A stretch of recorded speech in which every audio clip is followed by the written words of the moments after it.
So I'm going to start the first class. So let me explain what you are going to do. That program is called ANSYS program. I have shown here, that is ANSYS.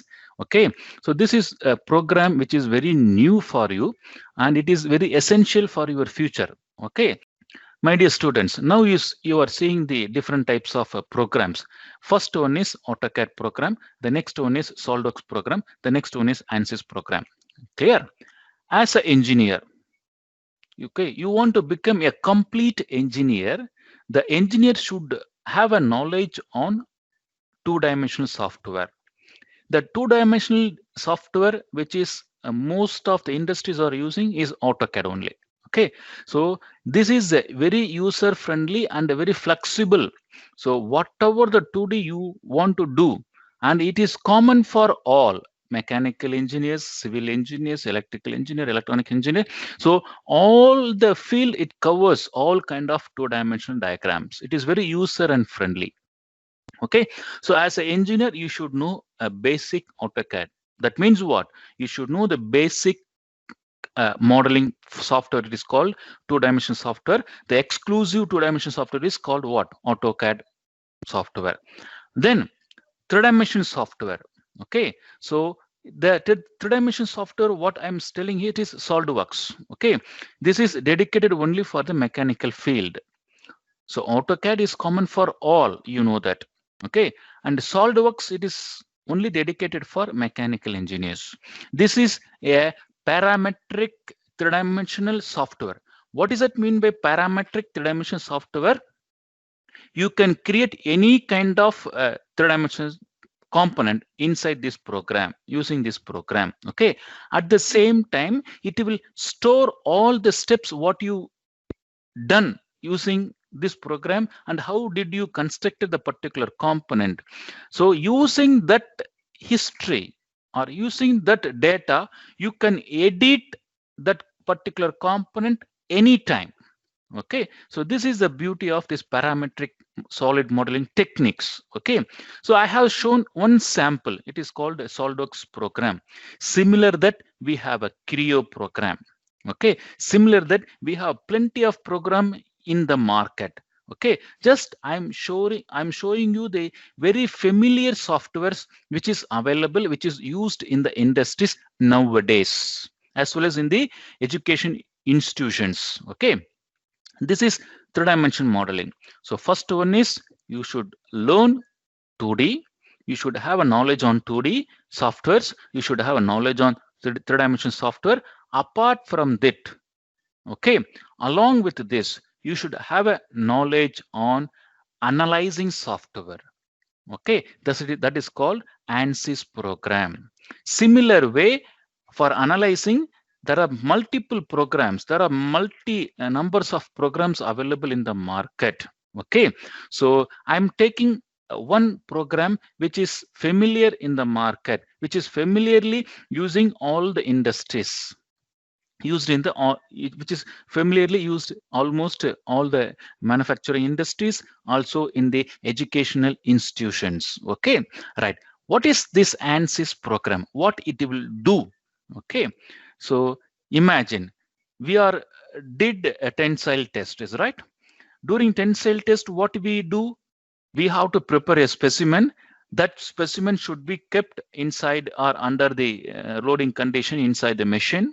Okay, and we have to apply a load hydraulically or dynamically, something, there is some arrangements. You have to study the behavior of the particular specimen by breaking it, right? After breaking, you will be calculating some calculation. Fine. Once you calculated everything, is that result is expected to what you are what you need? If you get a result from the test, and what is your expectation, if it meets both same, if it is exactly acceptable range, then your test is okay. Suppose if your test, if your experiment not relieves or not gives a required data what you are expecting, then what you have to do? Again, you have to change some specification of the specimen, or you have to do some other alternation, or you have to repeat the test, is right? So how long it will take? Imagine. Again, you need to prepare a specimen. Again, you need to set up the instruments. Okay, and you need to wait for the testing procedures, and till breaks you have to wait, and it takes a time process and a energy consumption process. Okay, so to get a final required data from the test, it takes many time. It takes hours together. Sometimes it takes days. Okay, so this is what the a real problem in the industries. Okay, so for that we develop an exclusive program only for analyzing those components inside the computer. Okay, right. So if you have this kind of program, ANSYS program, okay, what you can do, you no need to do prepare, you no need to prepare any component, you no need to have any machines. Just this software is enough. Okay, this software is available freely in the internet. Through internet you can download from directly from the ANSYS website, because they're giving for a student's version. Okay, you can download and you can enhance your knowledge using this ANSYS program. Clear? Right. So here you are going to apply a real kind of load conditions. How you apply in a tensile test? You are applying a tensile force, compressive force, torsion force, bending force. Similar way, you can apply here all kind of static, dynamic, thermal loads, and you can see the things which you cannot see in the real testing. Right. So you can see the interior material condition, how it is behaving during the testing, and you can make animations. Okay, you can store those data, and you can explain those things with detailed informations wherever you want data, which part you want to get the data. So those informations easily you can get from this ANSYS program. Okay, I'm telling about the program. I didn't start about the concept now. Okay, right. So you know AutoCAD program. That means you know the basic knowledge of two dimension. You know SolidWorks program. That means you have the knowledge of creating three-dimensional component of any kind using the software. Using these two knowledge, we are going for to enhance our knowledge in a further level called analytical level, ANSYS level. Okay, similar way, here also we have plenty of softwares we have. Okay, what are those softwares? Creo, sorry, CATIA we have, Hypermesh we have. Okay, so there are plenty of softwares are available. So this ANSYS also one among the software, and here this also one kind of very user friendly software. Okay, this is outline. Okay, now I'm entering into the finite element analysis. What does it mean by finite element analysis? Okay, this program, ANSYS program, how it is evaluating the component, how it is performing the analysis test. This performance is based on the finite element method. There is a separate concept it is. What is that concept? What is that FEA we are going to discuss today? Clear? Now I'm entering into this now. Importance of FEA, finite element analysis. My dear students, this is going to be a new course. Okay, if you go for advanced studies, okay, this FEA you have a separate course it is. Okay, separate degree course it is. Okay, but we are going to discuss only the fundamentals of this. Okay, right. So why we need to know this FEA? If you know the concept of this FEA, then only you can able to understand how the software is working, how the software is behaving according to your load. Then only you can able to modify the load. You can able to analyze and modify the structure of the component, and you can able to adjust wherever you want to get the data. So that is essential. You need to know the basic concept of this FEA, because this concept only the ANSYS program follows, and according to that the results will be delivered from the program. Okay, so ANSYS program works under FEA concept, FEM method. Okay, right. First, we will discuss why we need FEA and what to study in FEA and how to study in FEA. These three these three content I'm going to discuss today. First, why we need FEA. First, I'm going to tell you the importance of this FEA. Okay, so let me take some sample or let me take some case study so that you can understand, you can relate the real things with FEA, right? So let me take some problem. Okay, a steel rod of length 1 meter subjected to a axial load of 5 kilonewton and the area of cross section of the rod is 250 mm square. Find the deflection of bar. Take Young's modulus 2 into 10 power 5 Newton per millimeter square. So you all aware of this program. You all aware of this questions, right? This is going to be a simple axial testing. So this is a rod, uniform cross section, 1 meter length. There is a load applied at one end, 5 kilonewton. So cross section is given. So easily you can find out, right? Now, you know how to calculate these things. So you know the formula, stress strain formula, you know what is this value, okay, Young's modulus. Using some relations, you can find out the deflection of the particular component. This is very easy for you, clear? But what I'm going to tell you now, how can we solve this problem? There are plenty of methods. You know one method. What is that method?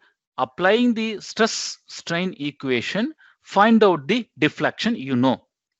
But coming to the general view of engineering, how many methods are there to find out a small deflection? How to solve a small problem in engineering? Okay, my dear students, I'm taking to the engineering world. Okay, I'm talking about the general concept of the engineering. Clear?